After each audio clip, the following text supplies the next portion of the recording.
সংসদে ভারতের বিপুল জয়, বিশাল জয়।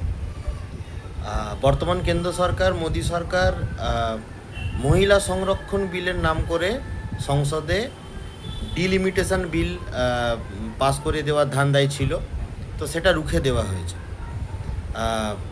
ভেবেছিল অনেকে অনেক কটূক্তি করছে যে মহিলা সংরক্ষণ বিল পাস করতে দেওয়া হলো না, বিরোধীরা চক্রান্ত করে আটকে দিল, কিন্তু সেটা মোটেই নয়। আপনাদের জ্ঞাতার্থে বলে রাখি, মহিলা সংরক্ষণ বিল 2023 সালেও হয়েছে পাস, 2010, 2013তেও হয়েছিল। সেখানে তৎকালীন কেন্দ্র সরকার এবং বিরোধীরা সবাই সর্বসম্মতিক্রমে বিল পাস হয়েছিল।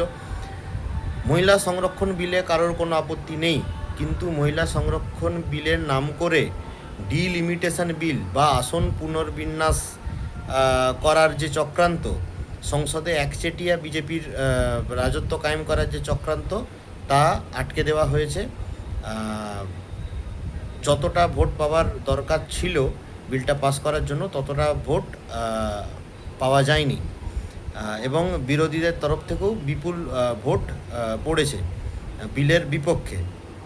সুতরাং কেন্দ্র সরকারের একটা বড় চক্রান্ত সংসদে মাঠে মারা গেছে। জয় ভীম, জয় সংবিধান।